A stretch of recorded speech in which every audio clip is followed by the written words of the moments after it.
My name is Ken. I work as a salesman for a kitchen equipment manufacturer. It's been 7 years since I graduated from college. I'm neither a top salesman or particularly poor in sales performance. Well, I guess I'm just an average employee. About 1 month before the new fiscal year, a merger with a foreign company was announced. So, the merger talks have finally reached our company. I wonder if there will be any layoffs. I was vaguely thinking about such things. The sales department underwent significant changes. All the sales, administrative staff who used to create documents like materials and quotes were either laid off or transferred to subsidiaries, and administrative tasks were outsourced to a staffing agency. Then, a new boss from the parent foreign company, named David, was appointed to the sales department. David gave his inaugural speech. From today, I'm appointed as a sales manager. The focus here is to aggressively secure maintenance contracts and snatch them from competitors. That's all. He seemed strict. That was my first impression when I saw David. Afterward, 2 temporary staff who would handle sales administration were introduced. These are Taylor and Maya, who will be handling the paperwork from now on. Each of you, please introduce yourselves briefly. Prompted by David, Taylor introduced herself first. Nice to meet you all. I'm Taylor. I played basketball in high school, so I'm quite tall at 6 foot. Don't be intimidated by my height. Feel free to ask me anything. Then Maya, the other person, also greeted us.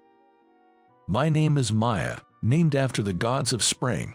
As you can guess from my name, I was born in May. I'll do my best, and I'm looking forward to working with you. Standing next to Taylor, she seemed quite small. Both of them were excellent at their jobs.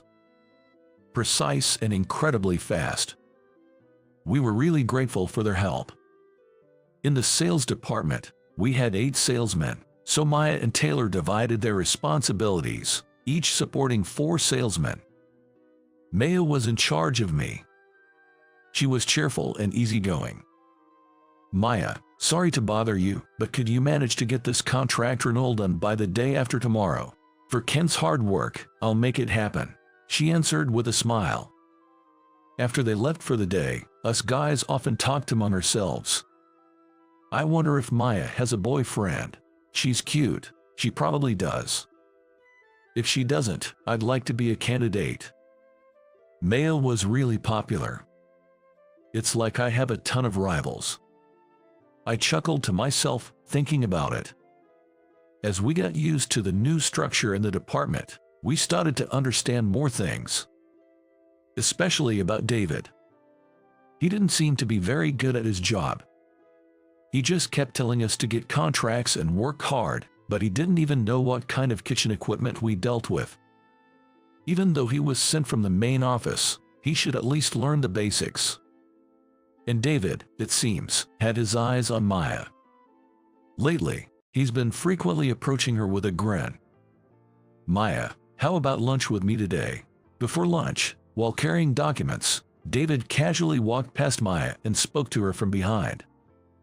David, I'm sorry, I appreciate your kind invitation, but I usually have lunch here with my packed meal alongside Taylor. She turned him down straightforwardly. Eventually, David's invitations began to border on what might be considered inappropriate in terms of compliance. Maya, if lunch is no good, how about dinner? I'll take you to a hotel restaurant, and you're welcome to stay with me until morning. You sure have a sense of humor, David. She gave him a wry smile. We male employees present exchanged glances, wondering, what is he saying? What's up with this guy? But the next day, David beckoned Maya over and said, I have a favor to ask of you. He then handed her a cardboard box overflowing with documents. Sure, what is it? Well, this. She looked a bit anxious. Then, with a sly smile, David said, I need all these documents converted to legal size by the end of today, and put his arm around her shoulder. She tried to move away while holding the cardboard box, obviously struggling. David, we standardize all company documents in letter size, and you want them redone in legal size. When she asked, he said, yes, but if you agree to have dinner with me tonight, I'll forget about this task. It's not an urgent job.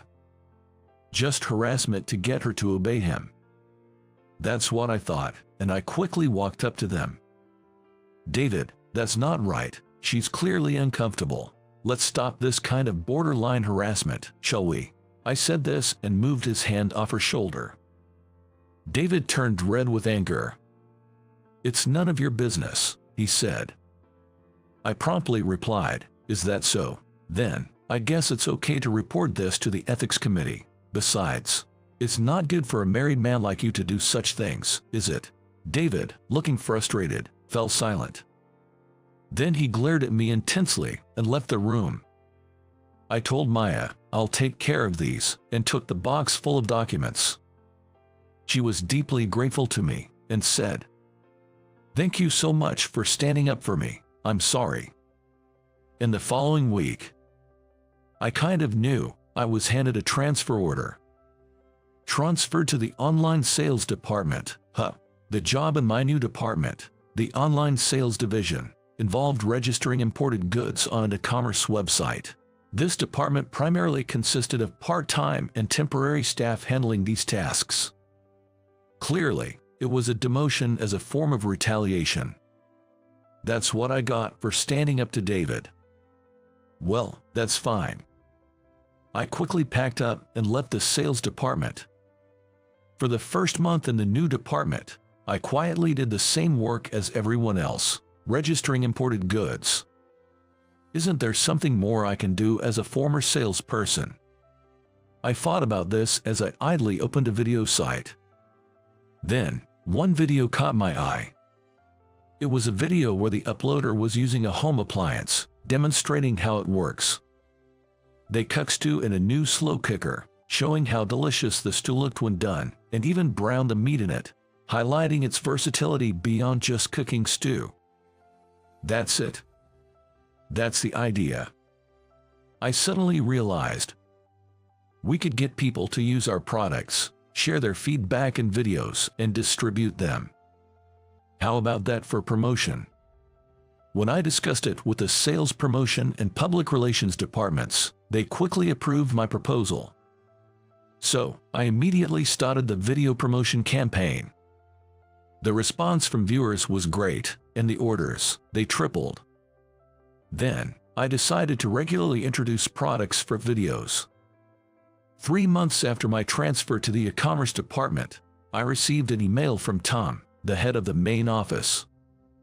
I was surprised by its content. It stated that the advertising budget for the online sales department would be tripled. Moreover, if the expenses still weren't enough, I was allowed to directly request additional funds from Tom. Well, I can't believe we're getting so much for advertising. It seems unbelievable. I was utterly speechless.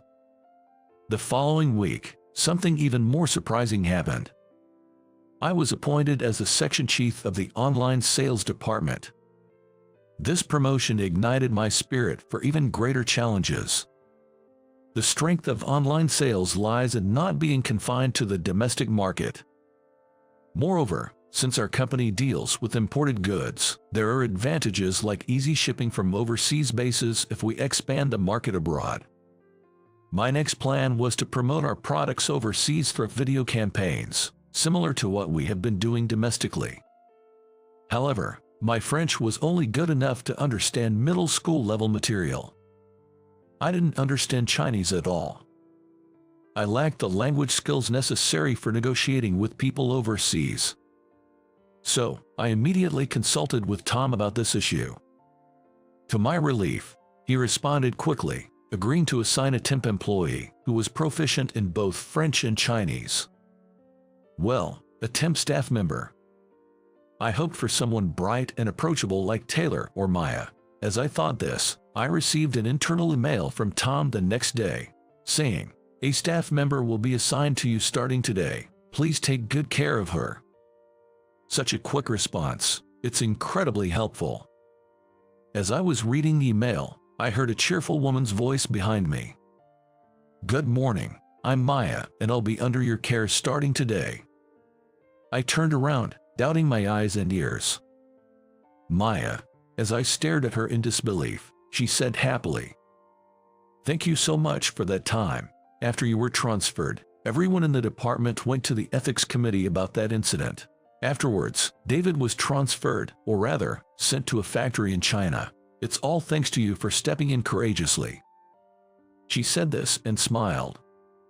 "That's good to hear. I was really worried after that, whether David was still persistently bothering you." I inadvertently spoke my true feelings. "But Maya, you're amazing.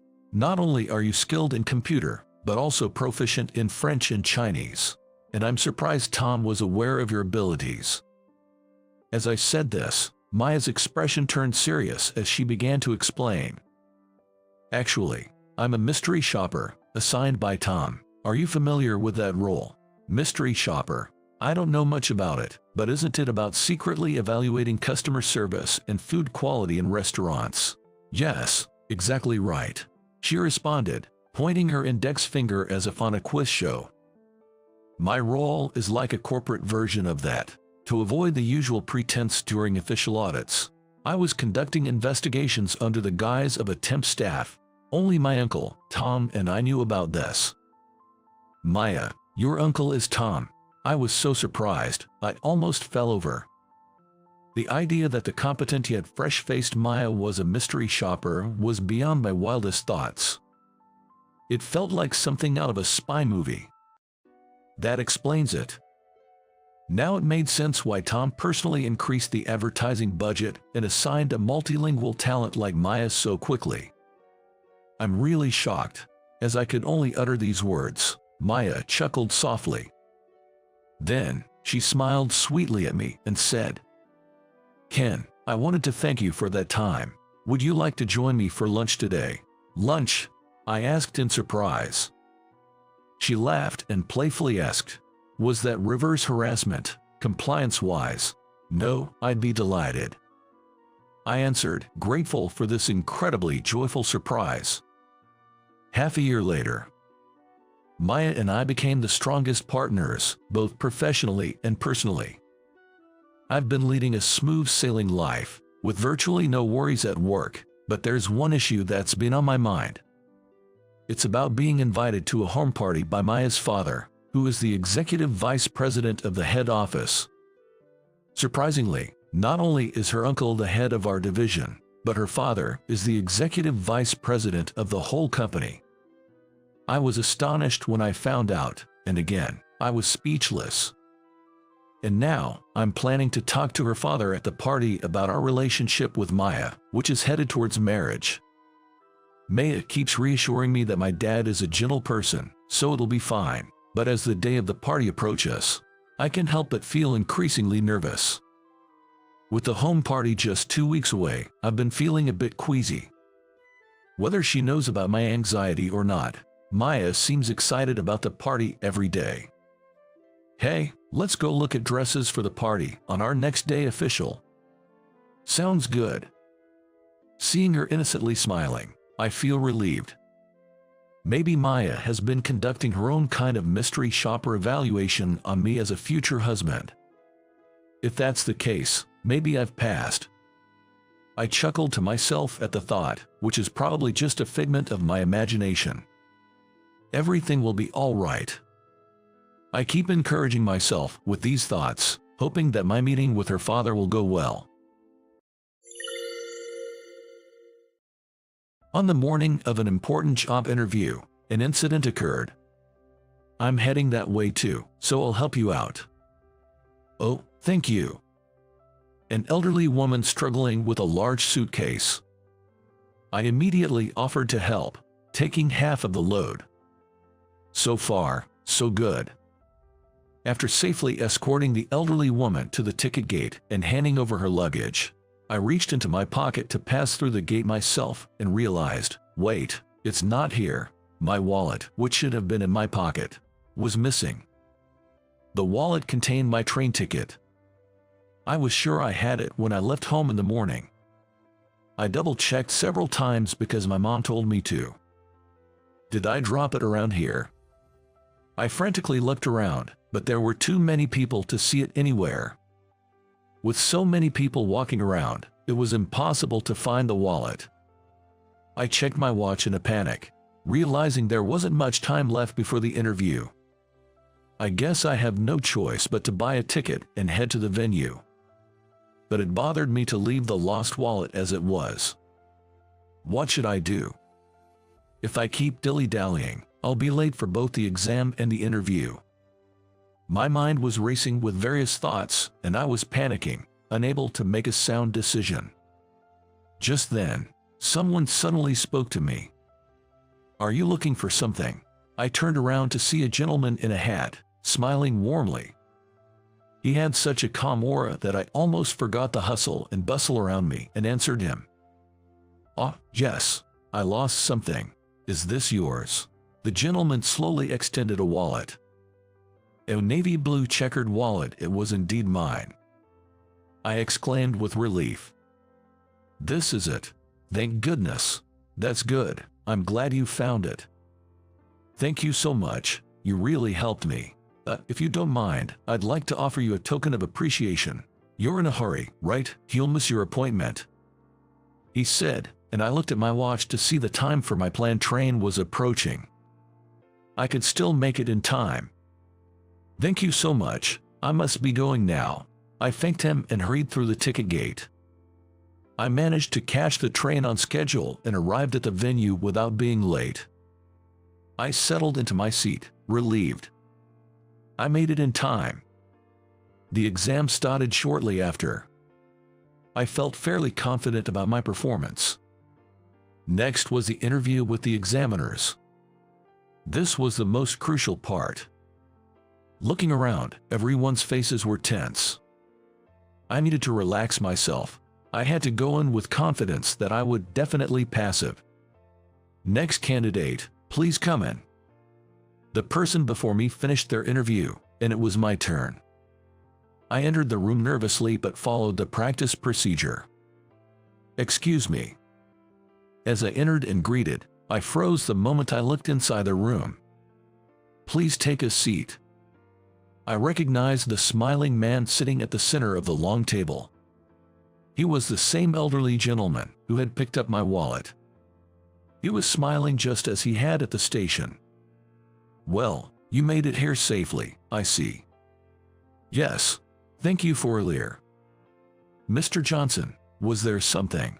One of the interviewers sitting next to the elderly gentleman asked him. "Oh, just a little story. He was helping an elderly woman and almost got late." The elderly gentleman explained what had happened at the station, and the interviewers listened with interest. "Have you been watching me since then, Mr. Johnson?" I suddenly realized. I looked closely, and the elderly gentleman nodded with a smile. "I'm the president of this company. I was very impressed to see that you, despite your own situation, helped someone else. It showed me that you're a compassionate person." The interview went smoothly, and later, I successfully received a job offer from the company. Mr. Johnson is always smiling and takes good care of his employees. A company is nothing without its employees. If we don't value our staff, we can value our customers. He truly believed in putting employees first. That's why he took a special interest in new employee interviews, having memorized the faces of candidates from their resumes. He happened to see me at the station and decided to observe. He had seen me helping the elderly woman with her luggage and finding my dropped wallet, and he was the one who picked it up and gave it back to me. If Mr. Johnson hadn't been there, I might not have made it to the exam or the interview and could have ended up job hunting again. I vowed to work hard for Mr. Johnson and the company. Then, shortly afterward, something happened. Mr. Johnson suddenly passed away. It was within half a year of my joining the company. He had a heart attack, and it happened so quickly. I knew he wasn't young and wasn't in the best health, but I was speechless at the suddenness of it all. I hadn't even had a chance to repay his kindness.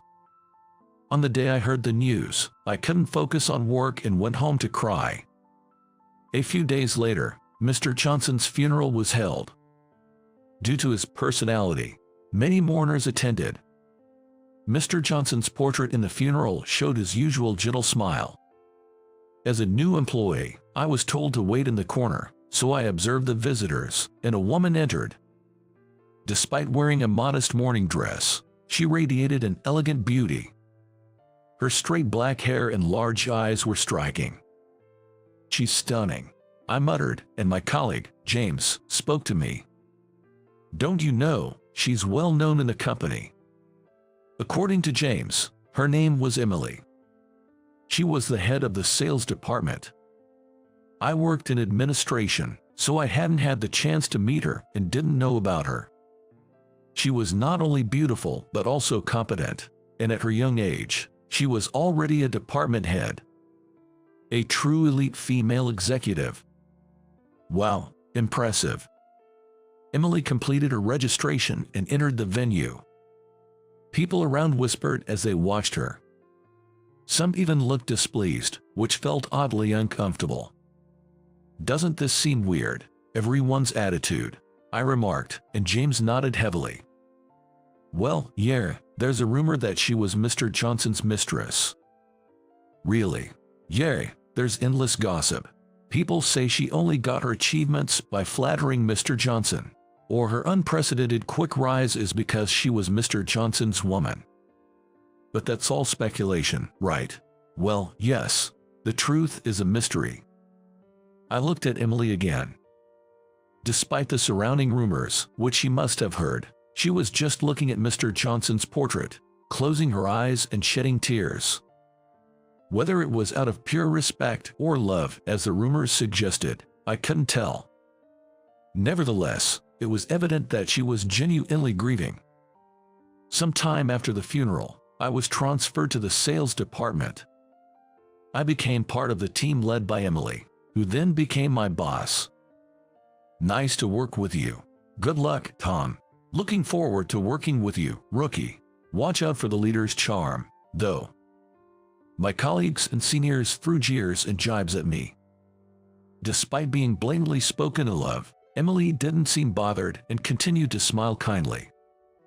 Afterward, she taught me about sales very kindly, even though I knew nothing about it. Sometimes she was strict, but she was always earnest. The environment in her department wasn't great.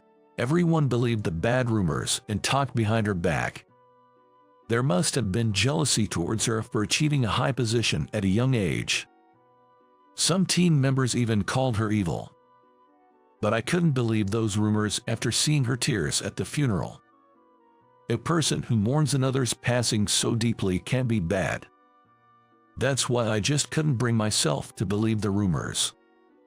One day, as part of my sales training, I had the opportunity to accompany Emily to a meeting. Her work was impeccable. This smooth interaction without making the other party uncomfortable seemed hard to emulate. After the meeting, we went to have lunch together, and she asked me a question. "Do you think you can handle the sales job? It's challenging, but I'll give it my all. I promised the late Mr. Johnson that I would become a respectable professional and support this company." Upon hearing this, Emily looked surprised. "To the late Mr. Johnson, it's challenging, but I'm doing my best. I promised the late Mr. Johnson to become a respectable professional and support this company." "So am I," she said. Seeing my surprise, Emily smiled. It turned out that she too had been helped by Mr. Johnson when she was a newcomer. She didn't share the details, but it seemed like she had some very important memories associated with him. "That's why I also want to repay Mr. Johnson and support this company," she said, smiling. Seeing her smile, I felt a closer connection with her. After accompanying her on several work occasions, an unexpected incident happened one day. I was at a business entertainment event recently. The VIP from the other company seemed to really enjoy alcohol and started drinking heavily from the beginning. I like social drinking, but it can be so challenging. Thinking this, I focused on the task of entertaining, Emily was also drinking a little while pouring drinks for the other party. It seemed the other party was getting quite drunk. Looking at Emily, he smirked and said, "Emily, you're truly beautiful. Your presence alone brightens up the place." "Thank you," she replied. "Why are you in the sales department? A beauty like you should be in the secretarial division." The former president, Mr. Johnson, really missed out. Hearing those words, Emily momentarily stopped pouring drinks. I inadvertently stopped in my tracks too. If you were a secretary and always by my side, my days would be so much more enjoyable. I wonder if Mr. Johnson ever made a move on you.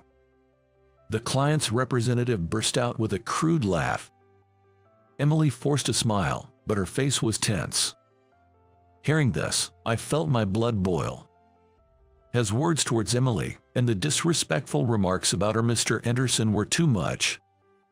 I couldn't hold back any longer. A part of me was screaming to stop, but my anger took over. I slammed the table, stood up, and shouted, "Don't you dare insult Mr. Johnson and Emily." I then splashed a pint of beer right in the client's face. For a moment, everyone around was stunned, not understanding what had happened. The client, drenched from head to toe, looked shocked. I don't remember much about what happened after that. Later, I was called in by the new president, Mr. Anderson, and was disciplined. I was fired. I don't recall what I did after that incident, but it seems I vented my righteous anger, upsetting the client greatly.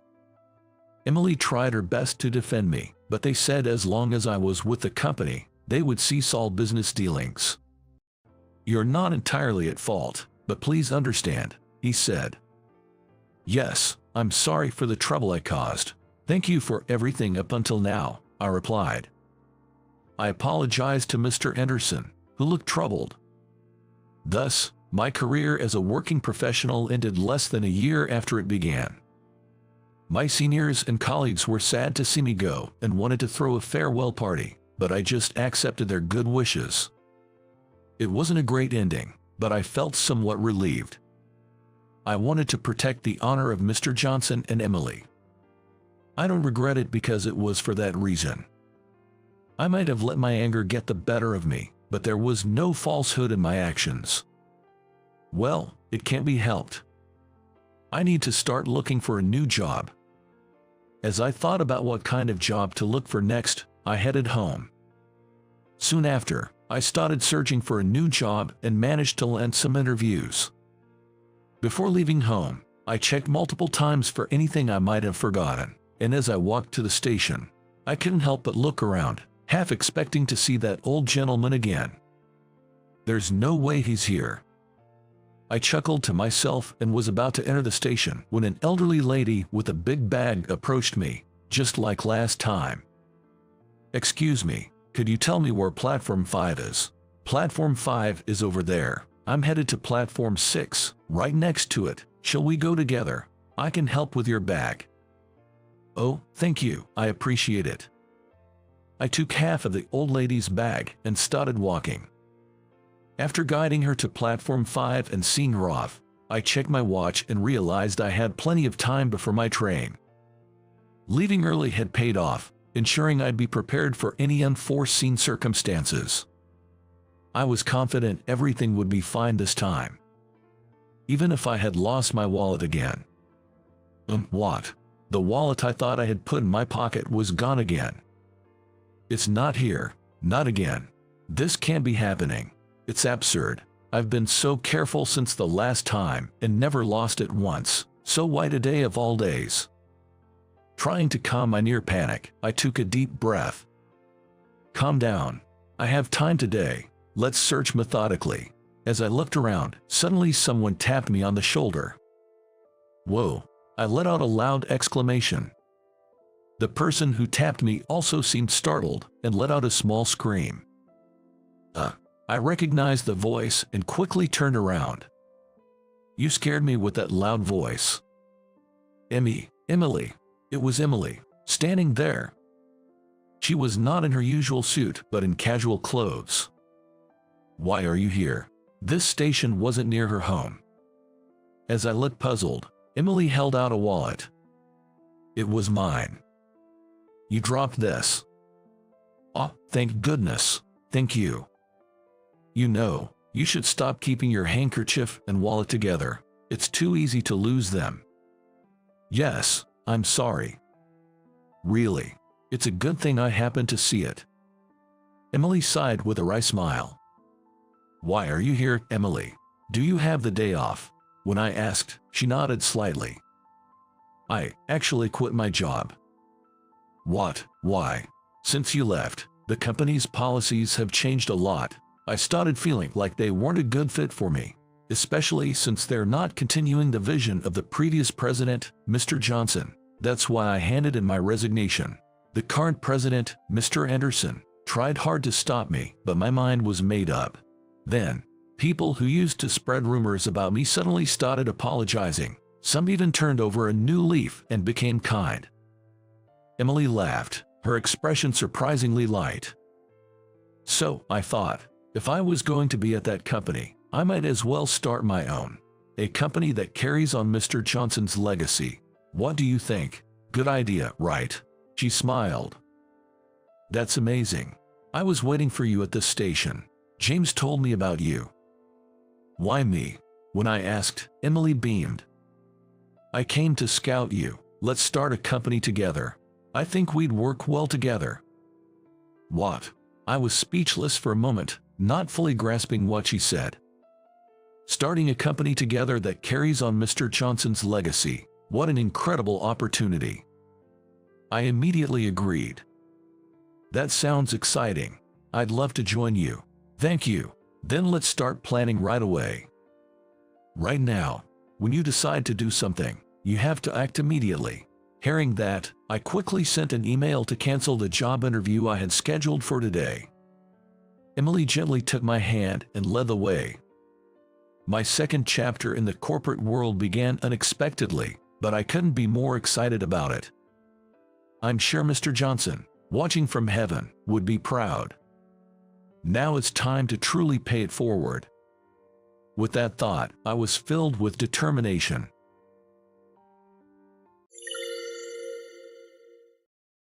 Places like this are meant for poor folks like you. It's true, we weren't born into privilege. Still, my sister and I have supported each other and made it this far. Seeing our classmate laugh at us through his nose really made my blood boil. There's no watch here that you could afford. People at the bottom should be fined with dollar store watches. Now scram. My sister, staring back at the classmate who was shooing us away with his hand, had a fierce look in her eyes. Is that so? There's no watch that we can afford. Well then, I'll cancel the watch we had reserved. Could you please refund the deposit we paid? And with that, she extended an envelope to our classmate. This is... My name is John. Recently, I lost my parents in an accident and have been staying at a relative's house with my younger sister, who's in elementary school. It must have been tough. We can't offer much luxury, but you're welcome to stay here until you graduate from high school. I'm currently a senior in high school, and my sister, Emily, is in the 6th grade. Having suddenly lost our parents, we were in a daze, but our relatives took us in, even if it was just for a limited time. We owed them our gratitude. However, it was tough living in a large family home. I gave up on going to college and started a part-time job to save money for living expenses for Emily and me, as well as to help out around the house. We had a small inheritance from our parents, but I wanted to save as much as possible for Emily's future, and I also needed to contribute to the living expenses of the relatives who had taken us in. So, I dropped out of high school as the new semester began. John, are you going to be late again today? Emily, clutching her favorite stuffed animal, looked up at me anxiously. She had been less cheerful lately. Being the youngest in the relative's household, I worried she might be getting bullied, but to dispel these concerns, I needed to save money as quickly as possible to find a place for just the two of us. Sorry for making you feel lonely. We'll leave here soon and live together, just the two of us. It won't be long now. I patted Emily's head and rode off on my bike down the still brightening street. I was working a morning paper route. My boss, Alan, was very understanding of my situation and always looked out for me. "John, you're planning to go straight into work after dropping out of high school, right?" "Yes, I've already left school. I'm planning on moving once Emily graduates." One day, after finishing my morning route, Alan approached me at the office.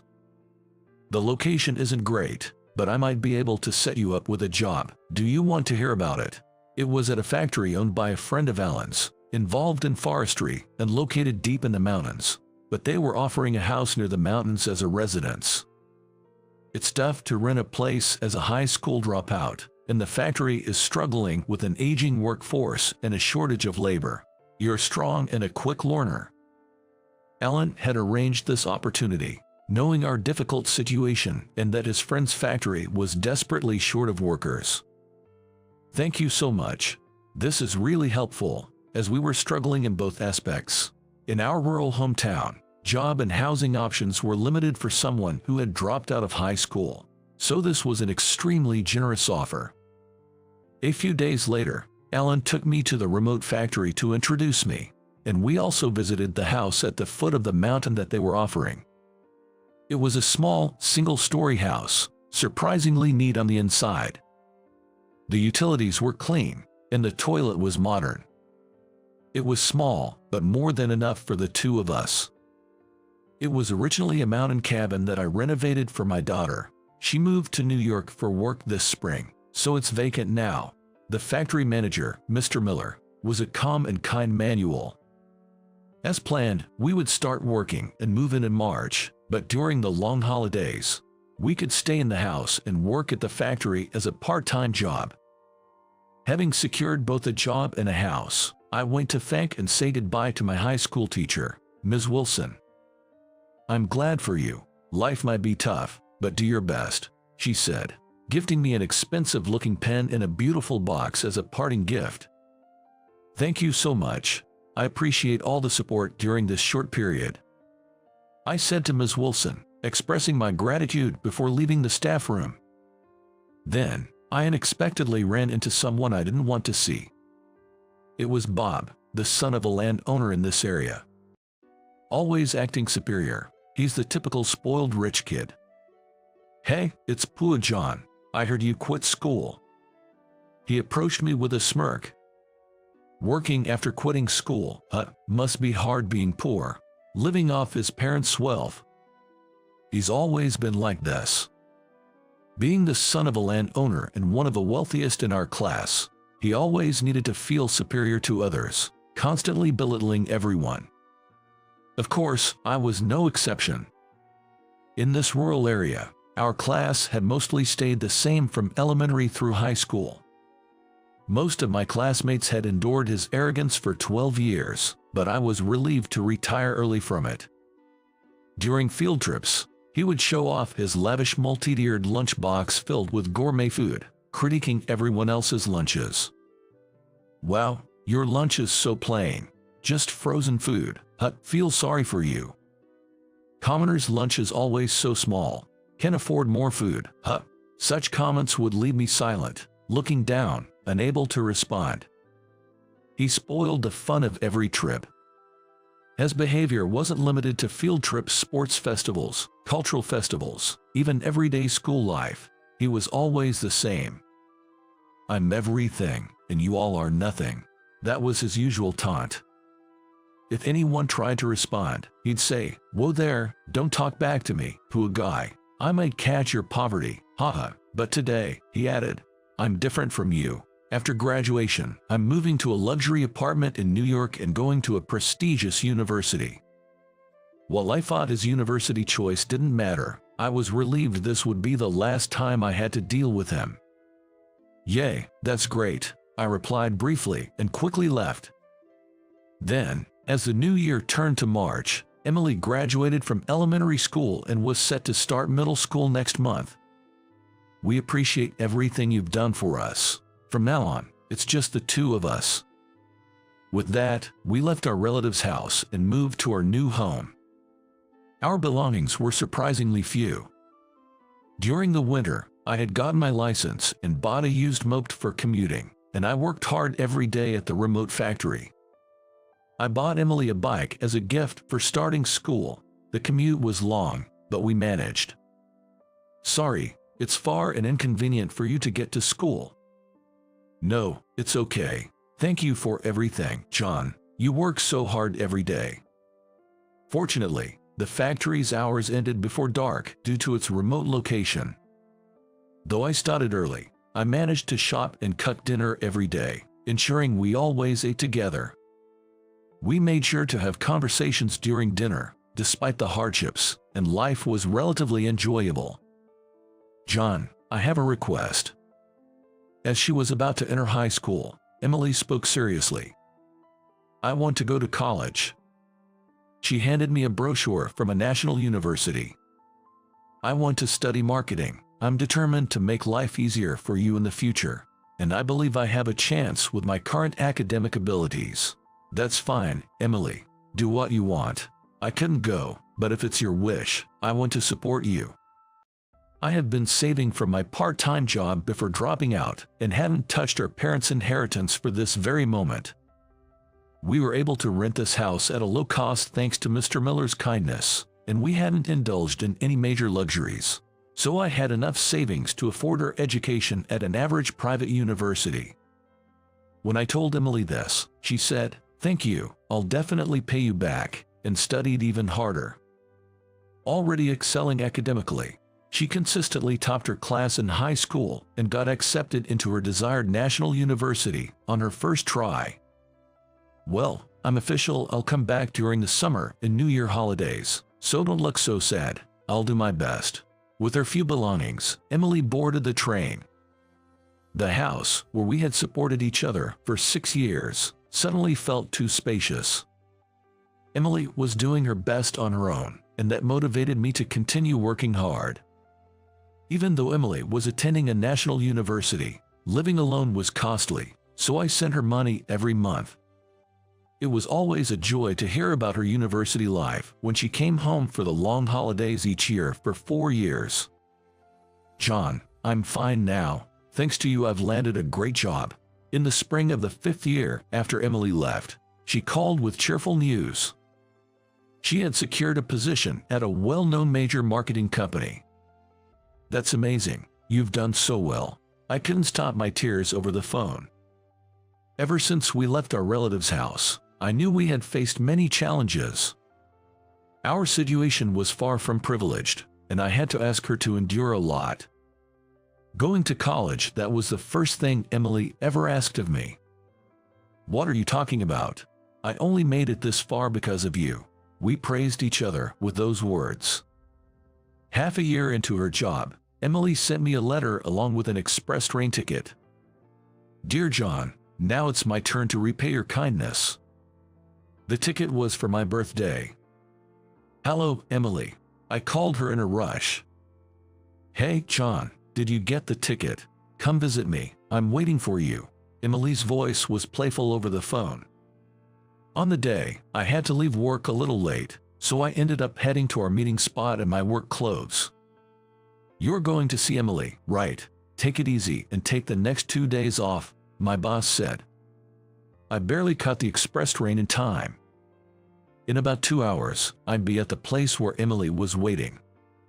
I wondered if it was okay to meet her in these clothes as I drifted off to a brief sleep. John, it's been a while.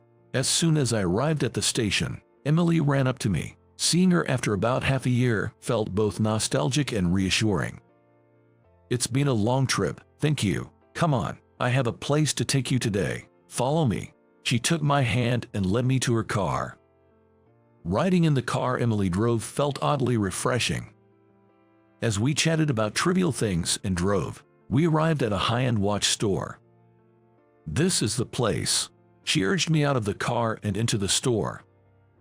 I wanted to give you a lifetime gift for all the help you've given me. No, I'm not dressed for this, and it's too expensive. She practically pushed me into the store, where I was stunned to see a familiar face. Welcome. Oh, it's you, John. It was Bob, our former classmate. What's with that outfit? This isn't a place for poor people like you." He made a shooing gesture, obviously annoyed. Emily immediately stepped forward. "I'm here to buy a birthday present for my brother. Is there a problem?" "Well, so you're begging your sister for watches now. You're hopeless." He laughed mockingly, comparing me and Emily, then turned to her. "How did a poor girl like you manage to buy a watch from here? Did you sleep with some old guy for money?" Emily remained cool. "Hey, what do you know about my sister? So is your sister doing sugar dating for her brother? Even if you wear a watch from here, it won't suit a dropout like you. Pearls before swine." He opened the store door. "Bottom feeders should stick to dollar store trash watches. Now scram." Bob tried to shoo us out. Emily took a deep breath and then said quietly, "I understand. We can afford a watch from here, can we? That's what I'm saying. Now leave." Bob responded grudgingly. Then, Emily pulled an envelope from her bag and handed it to Bob with a smile. "We'll cancel the watch I reserved, so please refund the deposit I paid in advance." Bob's face turned blue as he looked through the envelope, which bore an expression of disbelief. Inside was a receipt for the deposit, paid for a limited edition watch worth $200,000. Emily had thought it would suit me and had customized a popular luxury watch for my birthday, preparing to pick it up. She had already paid a deposit of $150,000. The commotion attracted the store manager, Daniel. "What's all this about? Miss Smith, we've been expecting you. Your reserved watch is ready. Please come this way." Daniel, seeing Emily, greeted her respectfully and started to lead us to a private room for discussions. Emily shook her head. "I'm sorry, but could you please cancel it? It seems there's no watch here we can afford. So we'll buy one that suits us better," she said, glancing at Bob. Bob stood there, pale and trembling. "What is the meaning of this, Bob?" Daniel's expression, once gentle, was now filled with anger, but he quickly turned to us. "We deeply apologize for our staff's behavior. As for the refund, given the amount, please allow us to visit you later with an apology and the refund," he said. He seemed to be checking Emily's reaction. "Don't worry, this incident isn't the fault of your store, but of him, so we won't mention it in an article. As far as I'm concerned, I wasn't here today." Daniel's concern was understandable. Emily was a popular blogger, and her posts could make or break a store. When Emily started university, I bought her a decent computer as a gift, thinking it would be useful for her studies and future work. She started a review blog, called Ems, as part of her marketing studies. Her honest product reviews, even if negative, always included constructive feedback, often proving accurate. Now, her blog reached over 1 million readers monthly, with advertising revenue sometimes exceeding $100,000. This influence helped her secure a position at a major marketing company, where she was fully utilizing her skills. "Sorry, John. I didn't mean for this to happen." As we walked side by side, Emily seemed downcast. "It's not your fault, Emily. Thanks anyway." We strolled around town in silence. Then I found an old shop. Though the building was old, it was well maintained, with the air of a long-established business. "Hey Emily, shall we check it out?" "Sure, but what kind of store is it?" As we approached, we realized it was a watch store. "Well, these are beautiful." An old man was working in the back, and the intricately crafted watches on display caught our attention. "Welcome, all these watches are made by my husband." As I was looking at them, an old lady with a gentle demeanor spoke to me. "Ah, the ones in the back, they're all exquisite," Emily remarked, captivated by the watches. I asked the elderly woman if we could watch her husband work up close. I was impressed by his quick and meticulous craftsmanship. He had been making watches here for over 40 years. "John, this one looks like it would suit you." Emily pointed out a watch. The elderly woman smiled proudly. "Oh, you have a good eye. That's one of his masterpieces. I only make and sell things I'm proud of, like my own children." the old man said softly, glancing up with eyes full of confidence. The old man working quietly in the back muttered softly. Lifting his face for a moment, his eyes were filled with confidence. I bought the watch and immediately put it on my wrist. It felt surprisingly fitting. After thanking the elderly couple, we left the shop. It turned out to be a good purchase in the end. I got permission, so I need to write a blog post about it as soon as we get back. Emily's face had brightened up completely from before. Years have passed since then, and the watch from that day still ticks on my wrist. I regularly visit that watch shop for maintenance and have grown close to the elderly couple. Mr. Garcia, I'm here for the maintenance again. Oh, John, it's wonderful to see you taking such good care of it. I'll take a look at it right away. Have a seat and relax.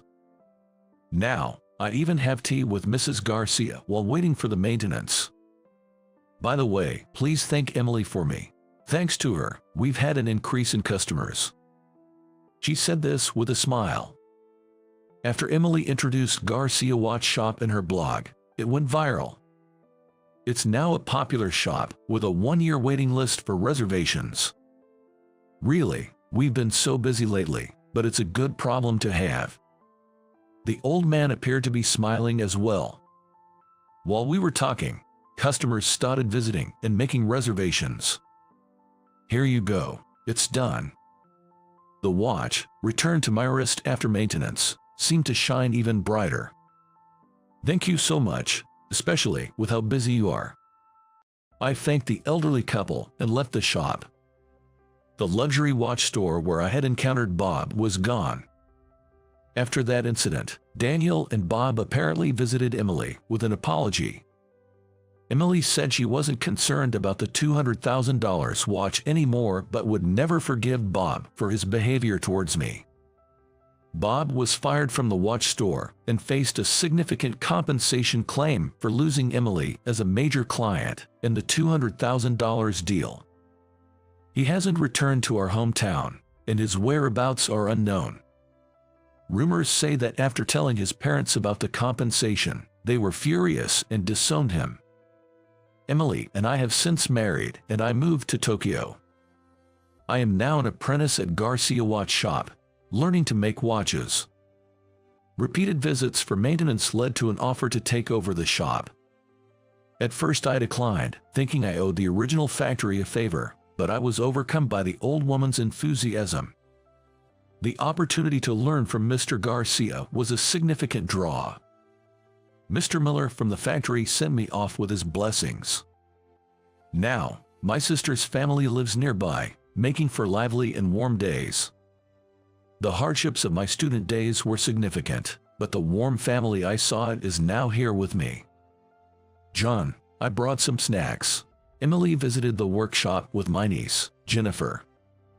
In moments like these, I savor the happiness, hoping for these peaceful times to continue. With this hope, I live each day to the fullest.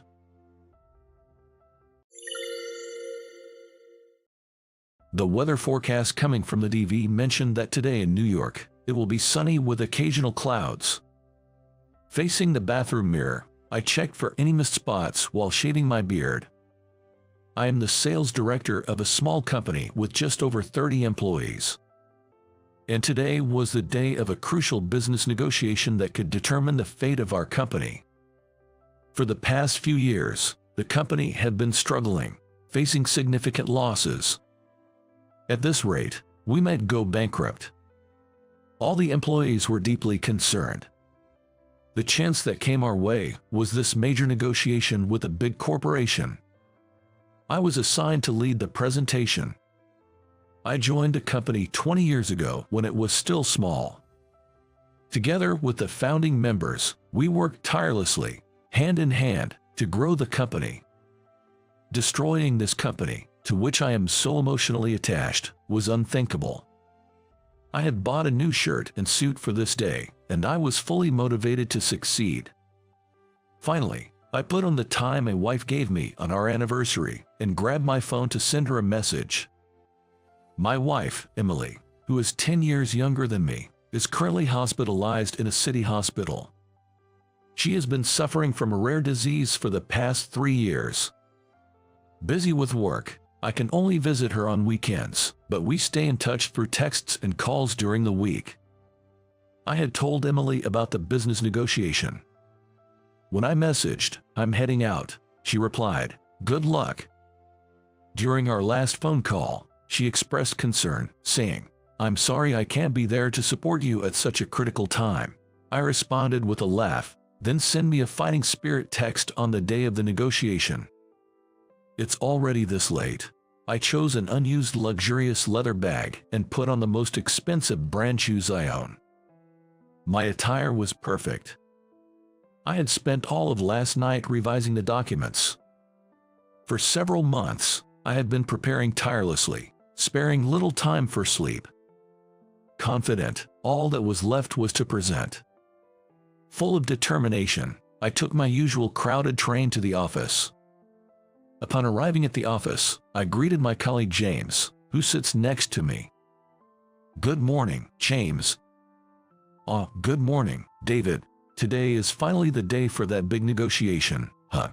James is the deputy sales director, having joined the company in the same year as me. Just as James said, "Good luck," my phone rang. Looking at the screen, it was from the hospital where Emily is admitted.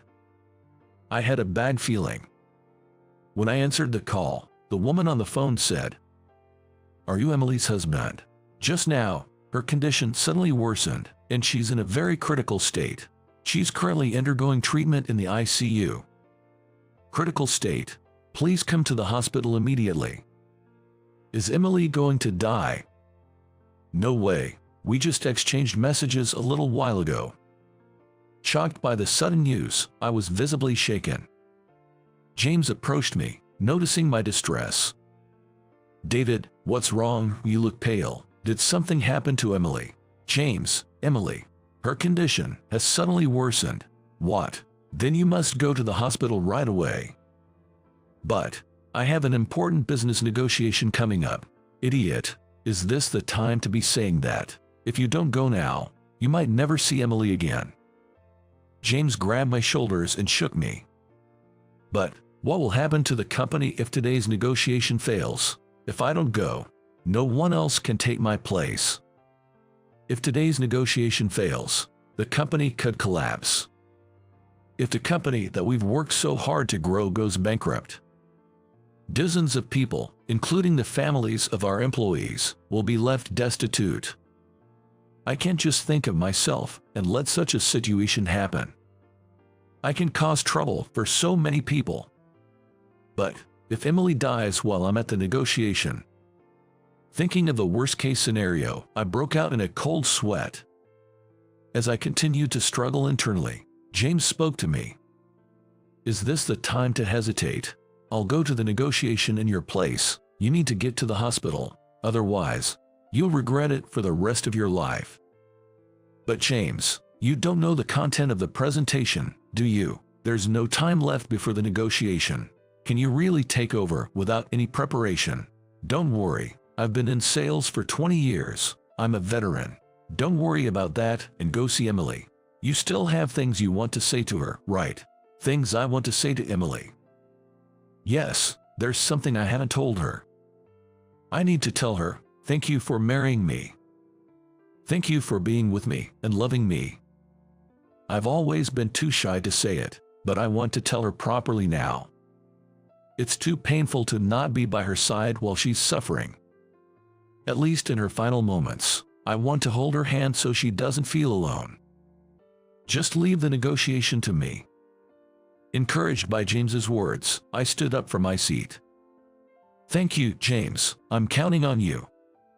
I handed the presentation documents to James and headed to the hospital where my wife was. I ran from the station to the hospital and arrived at the ICU. I asked a nurse there, "Excuse me, how is Emily's condition?" The nurse replied, "Emily, she's not here." I felt as if all the blood had drained from my body. My mind went blank. Then the nurse said, Emily has just finished her treatment and has been moved back to her regular room.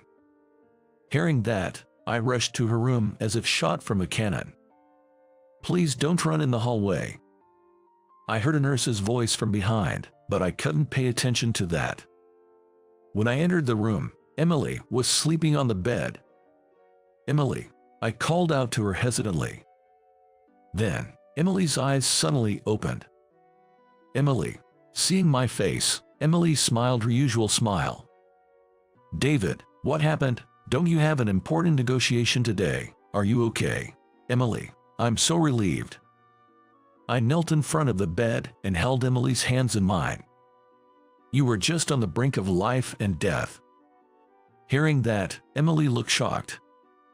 I'm so glad Emily is safe. I'm so glad I could see her again. Tears of relief streamed down my cheeks. Then Emily, too, started crying. David, I'm fine now, so you should hurry to the negotiation. Emily said that to me. Hearing this, and after being assured by Dr. Smith that Emily's condition was stable, I headed to the client's company. On the train, I looked at my watch and realized that the negotiation had already started. It might be too late to go now. This thought filled me with anxiety. But there might still be a chance. Hoping against hope, I found myself standing in front of the client's building. At that moment, I saw James coming out. Had the negotiation already ended? What was the result? Feeling anxious, I called out to James. James. Noticing me, James approached. David, how's Emily? Is she okay? I responded to James' concerned voice. Yeah, thankfully she's miraculously recovered and is now stable. James looked relieved. That's good to hear. But James, how did the negotiation go? When I asked about it, James' expression turned serious. Well, the presentation material you prepared with so much effort, it wasn't useful. Hearing James' words, I was stunned. Although I had braced myself for the worst, it was still a shock. So it is. It's not your fault. Trying to present with just the material on short notice was tough. It turned into a mess. I'm sorry. James said this, looking down, then raised his head, looked into my eyes, and dropped a bombshell. But the negotiation was successful. Really? How? I was puzzled. Then, James patted my shoulder and said, You see, the manager on their side, Michael, was a fan of Emily. When I told him your wife was the former singer Emily, he agreed to the contract with us. What, really? Yes, my wife Emily was once a member of a popular girls group when she was young. After marrying me, she retired from the entertainment industry to live as a homemaker. James talked about such a thing during an important negotiation. I was a bit astounded, but in the end it worked out. Well, you see, I honestly explained to Michael why you couldn't come today, and from there, it came out that your wife used to be a singer. Michael said Emily's songs and smiles had often cheered him up when he was feeling down and struggling with work. He was almost in tears talking about how he wanted to return the favor, and that's why he decided to contract with us this time. So that's how it was. What a coincidence. In a business negotiation critical to our company's future, I never imagined my wife would be the one to save us. But I had to be thankful to James for turning such a coincidence into a successful negotiation. James, thank you. It's nothing. Then we both returned to the office and reported the results to President Johnson, who was overjoyed. Our company was saved from bankruptcy. I was truly relieved. After work, James and I celebrated our success at our favorite bar, raising a toast. Half a year later, Emily's illness improved, and she was able to leave the hospital. I became good friends with Michael through work and even started going out for drinks together in our private time. I later found out that on the day of the negotiation, Michael had already decided to give us the job after seeing the presentation materials. Hearing this, I felt a bit relieved. Of course, the story about Emily was true too, Michael said with a shy smile. On Christmas that year, we decided to have a party at our house. We invited Michael, who had become a close friend, and of course, James was invited too. Michael was very happy to meet Emily. Nice to meet you, Emily. I'm so happy to meet you. Nice to meet you. My husband always speaks highly of you. They exchanged a firm handshake. As we ate the food Emily cooked and drank, Michael shared his story. Years ago, he went through a period of severe mental distress, began suffering from depression after a major mistake at work, and couldn't go to work. It was so severe that he even contemplated ending his own life. During that time, he became a fan of Emily's girls group, which gave him the courage to live. If it weren't for you, I might not be alive today. Thank you for giving me the strength to live. Hearing this, Emily started crying. I'm so happy to hear you say that. I'm glad I worked hard back then. Watching the two of them, I couldn't help but tear up a bit too. I had heard that idols give people dreams and courage. I really felt it then. 3 months later, when I returned from work, Emily ran up to me, saying, "Welcome back. I have something important to tell you." She then urged me to sit on the sofa, saying, "Please, sit down." "What is it?" "Well, I'm pregnant." Emily said this with a bright smile. "Really?" "Yes. I went to the hospital today. I'm 12 weeks along." "That's great, Emily." Overwhelmed with joy, I hugged Emily. 10 years have passed since then, and Emily's illness hasn't recurred. We now have a daughter. Look, Mom, what do you think of this dance move?" Saying this, our daughter held a mic in her right hand, singing and twirling her left hand, then placing it on her waist, swaying her fluffy skirt as she danced. She was going to sing at a school presentation in front of the whole school. The dance is good, but remember, smile more, smile, just like a former idol. Of course, my wife said playfully. Our daughter, now in the 4th grade, dreams of becoming a singer when she grows up. She was inspired by watching DVDs of Emily's performances, seeing how the audience smiled while listening to her songs. I want to give people energy with my songs, just like Mom. That's a recent catchphrase. Watching our daughter sing, my wife and I exchanged smiles.